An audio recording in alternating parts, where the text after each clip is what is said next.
After e4, e5, d4, we take the pawn, c3, we take the pawn, bishop c4, we take the pawn.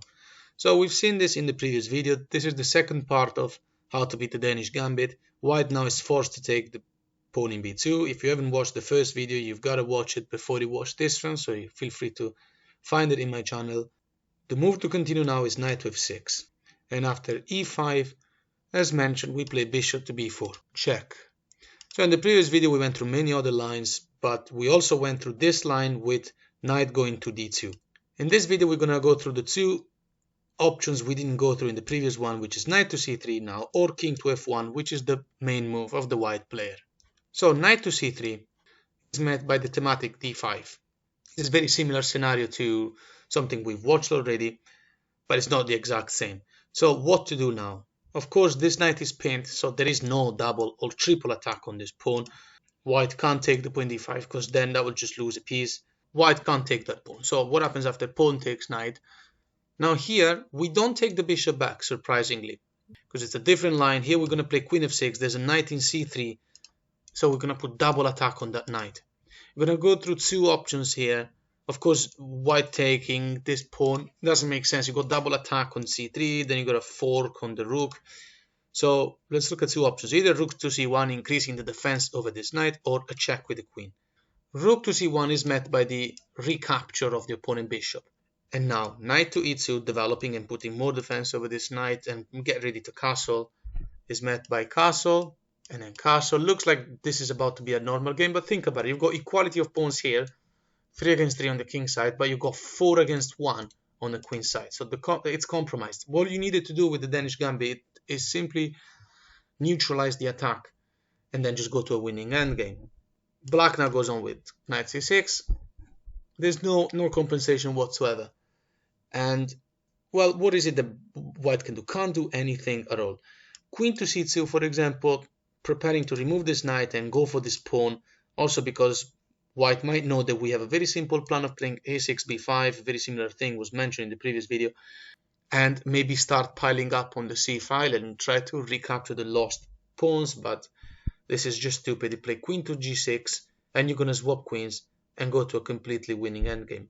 If white refuses the swap of queens and play queen to a4, simply play rook to d8. Position has been evaluated around -5 for the last 5 moves already, so you can imagine there's nothing here. Let's just see how to simplify even more. We have now controlled the second rank. We're going to play rook d2, develop the bishop, put the other rook to connect with the other one. Rook c to d1, for instance, is met by bishop g4. We're connecting the rooks.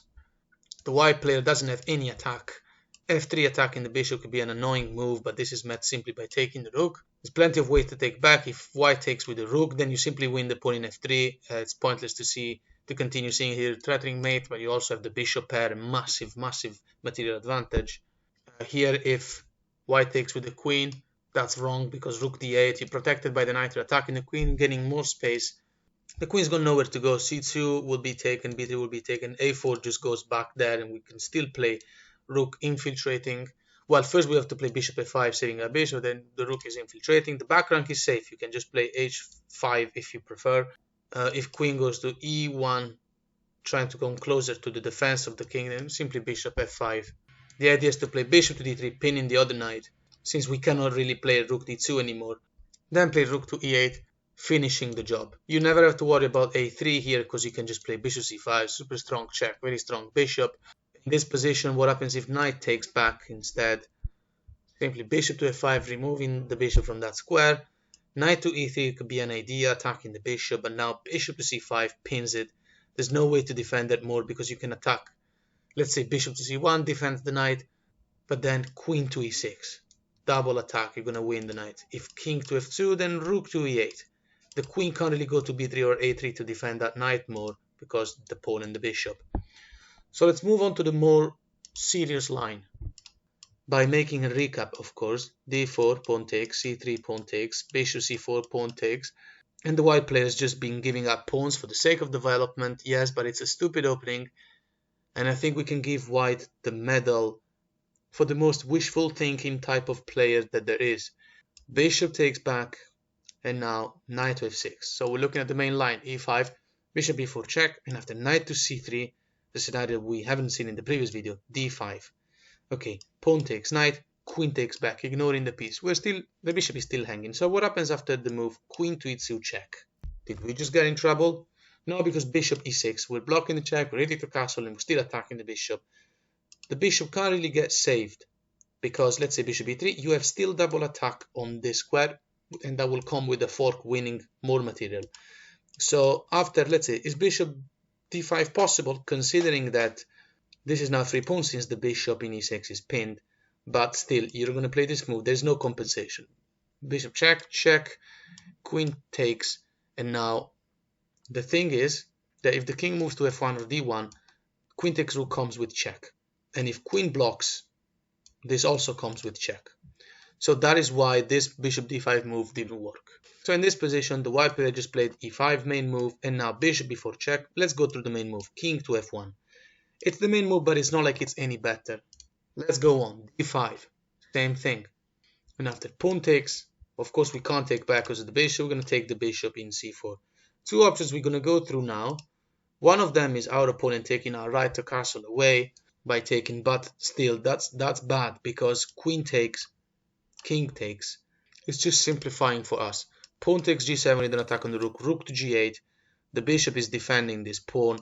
So that's basically one of the assets of the Danish Gambit, but it's not going to work, and I'll show you why. a3 attacking the bishop, how to continue now. Bishop to e7, this is crucial. You need to put more defense over f6 so that you can play f6 and then take the pawn in g7. That's how it works. Don't fall for this. I fell for this many times when I didn't know how to beat the Danish Gambit. So make sure you watch my videos as often as you can. You know, like and subscribe and all that stuff. Yeah, please. So after knight f3, knight goes to d7, and the white player is not really going to be able to castle anyway. So he will have to play the thematic g3, and then king moves and the knight and the rook comes into the game. But still, b5 now, we are creating this pawn chain. Remember, it's 4 against 1 here. We have a massive majority, and this pawn in g7 is about to fall. King to g2, bishop to b7. Incredible pin. Knight to d2, protecting the knight and getting ready to keep playing. f6. Now this bishop is being neutralized. Rook h to d1, coming into the game, getting ready to be on the same file of our king. Also especially considering that we cannot really castle anymore. We've also lost the right to castle. This doesn't help. Take the pawn now, and that's it. You have the bishop pair, massive majority here, 4 against 1. White has a majority here, but it's a useless majority because it's 3 against 2. But our pawns control several files, so they're not going to go anywhere. Whereas in our case, we're going to play c5, and we're certainly going to produce passed pawns. So white playing a4 now, trying to undermine our strong pawn chain. Simply, very quietly play a6. Okay, king to g1 now. I'm pinning the knight. Still, this knight can't go anywhere.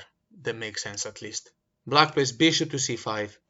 And let's close the line by showing two potential options. Can white try to overthrow this completely lost endgame? No.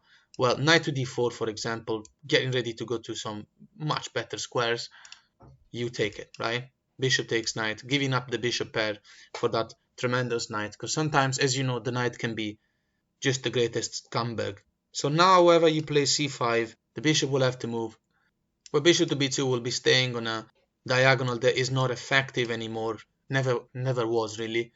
Besides, he also puts pressure. You can't play c3 immediately, but after you keep improving the position of your pieces, you know, this pawn will never take here because that will just help you. The rook can't swap with your rook because then you will just take back. And these pawns are very solid. So the bishop will be going into a vulnerable place since you're planning to push the pawns. But even then, it doesn't make much difference. Bishop e3, for instance, simply play king to c7. And you're going to play c3.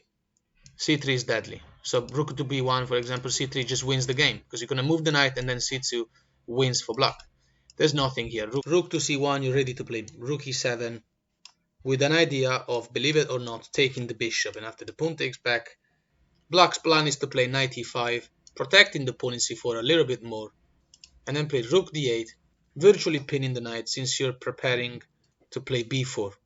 Right, so something like it will be something like this. This is how you just promote these pawns very easily, right? You're gonna play b4 very soon with this plan. The knight can't take, well, the rook can't take here because you'll take back. The knight can't take because there's a Zwischenzug. You take, and then and then the knight takes this one, but you got these two pawns, these two passed pawns, plus you got knight and bishop against the rook. In this position, we went through knight d4. What happens after bishop to d4? Asking for a swap like that, with the knight infiltrating. Well, now you play bishop to b4, and you're ready to play c2, c3. Rook to b1 attacking the bishop doesn't work because of c5. It's game over completely. Because now you can play c3 straight away.